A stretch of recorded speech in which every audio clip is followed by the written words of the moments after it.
साथियों नमस्कार।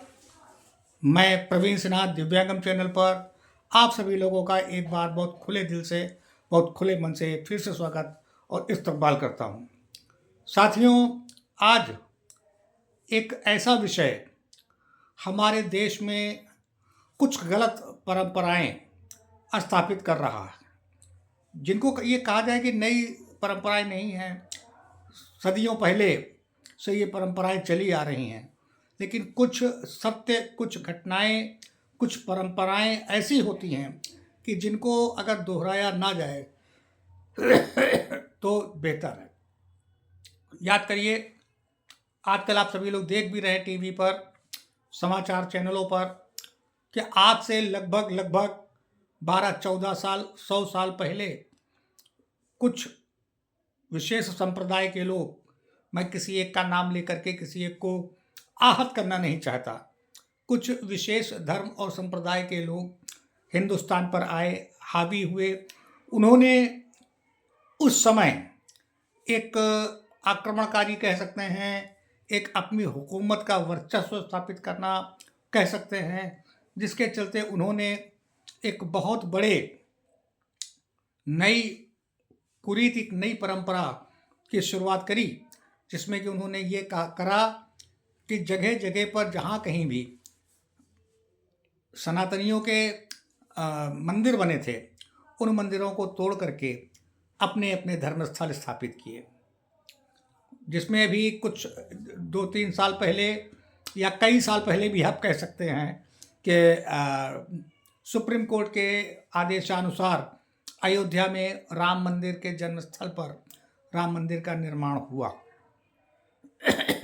उन्हीं परंपराओं को आगे देखा जाए तो काशी में ज्ञानव्यापी मस्जिद का मामला आया, मथुरा की मस्जिद का मामला आया, संभल की मस्जिद का मामला आया। अब मामला आ गया है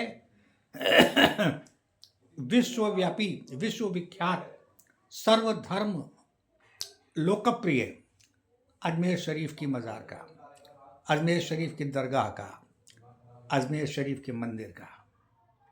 साथियों, मैं ये नहीं कहता मैं भी एक, मेरा नाम प्रवीण सिन्हा है, मैं भी एक सनातनी हूँ, और जिसके चलते मैं जानता हूँ, मैं मानता हूँ कि वहाँ पर एक शिव मंदिर था, या जगह जगह मस्जिदों में अगर खुदाई करी जाए, किसी भी तरह की जांच करी जाए, तो देखा जाएगा, पाया जाएगा कि इन स्थानों पर, इन मस्जिदों के या गिरजाघर के या गुरुद्वारे के निर्माण से पहले, बौद्ध मठ के निर्माण से पहले सनातनियों के धर्म के स्थान स्थापित थे।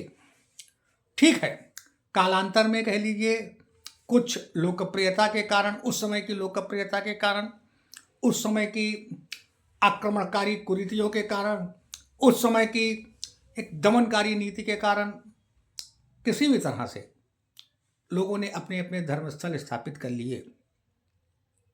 ठीक है, आप ये तो कर सकते हैं।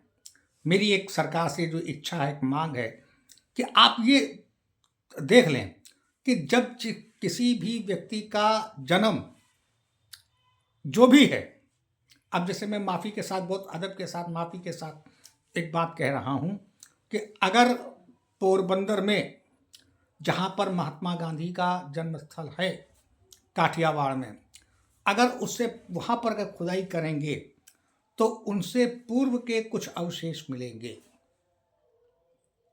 अगर हम किसी भी जगह के, अगर आप बात करेंगे, आप अभी कल बात हो रही थी टीवी पर एक लोधी रोड दिल्ली की, अगर हम पार्लियामेंट के नीचे, जो पुरानी संसद थी गोलाकार, अगर हम उसके नीचे खुदाई करेंगे तो वहाँ भी हमको सनातनियों के कुछ निशान मिलेंगे। अगर हम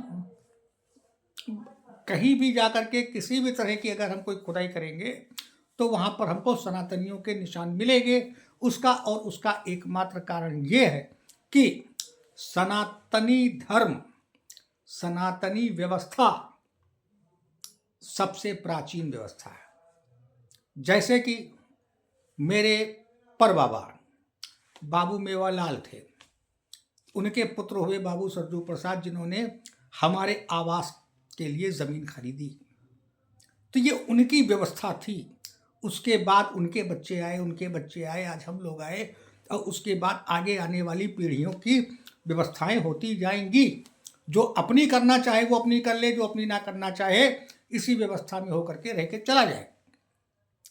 तो ये एक साधारण सी बात है।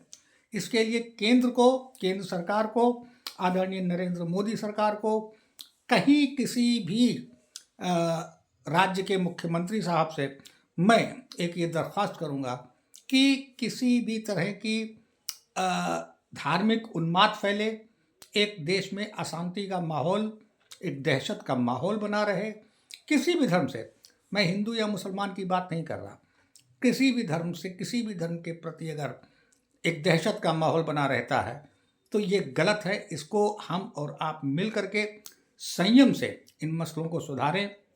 और अगर आप भी मोहम्मद गोरी और बाबर और अकबर की तरह एक क्या कहते हैं, तानाशाही हुकूमत लाना चाहते हैं, तो उससे बेहतर इन सब चीज़ों से रहेगा कि आप एक ऐलान करा दें कि मंदिर के अलावा यहाँ हिंदुस्तान में कुछ नहीं रहेगा।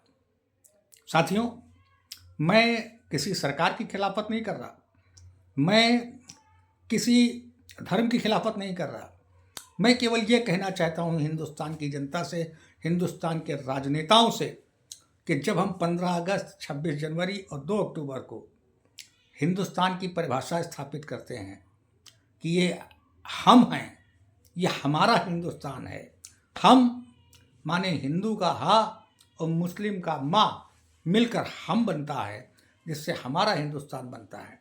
तो अगर हम 3 दिन उसकी बात करते हैं तो बाकी साल के 362 दिन हम ये अलगाववाद की बात क्यों करते हैं?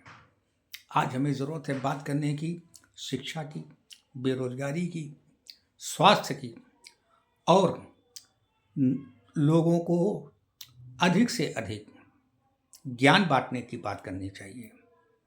इसके अलावा हिंदुस्तान को इस समय किसी भी चीज़ की ज़रूरत नहीं।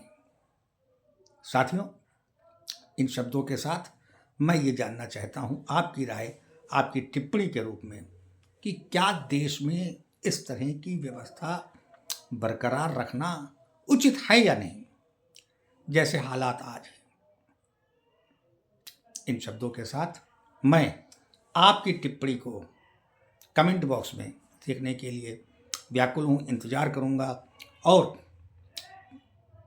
अगले हफ्ते फिर मिलने के वादे के साथ मैं आपसे इजाज़त लेता हूँ। और हाँ, जाते जाते एक बहुत ख़ास बात आपसे कहना चाहता हूँ, खासकर सीतापुर जनपद के दिव्यांग लोगों से, कि जो विश्व विकलांग दिवस के कार्यक्रम हर साल दिव्यांगम सेवा संस्थान और विकलांग साथी ट्रस्ट आयोजित करता है, वो इस बार भी होंगे। अब की से लेकिन तारीख बदली है, 3 दिसंबर के बजाय ये कार्यक्रम 5 दिसंबर को सीतापुर मुख्यालय में मेजर ध्यानचंद स्टेडियम में होंगे। इसलिए साथियों, अधिक से अधिक संख्या में मेजर ध्यानचंद स्टेडियम में सुबह 10 बजे पहुँचें। तारीख होगी 5 दिसंबर और दिन होगा बृहस्पतिवार।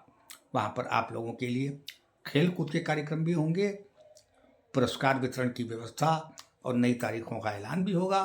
और आप सब लोगों के साथ मुझे एक बार बहुत हौसला मिलता है कि मैं आप लोगों के लिए कुछ कर सकूं। नए साथियों को दिव्यांगम चैनल से जुड़ने के लिए बहुत बहुत धन्यवाद। जिन्होंने अभी तक चैनल सब्सक्राइब नहीं करा है, वो लोग इस चैनल को सब्सक्राइब जरूर करें। तब तक के लिए धन्यवाद। अगले हफ्ते फिर मुलाकात होगी। राम राम।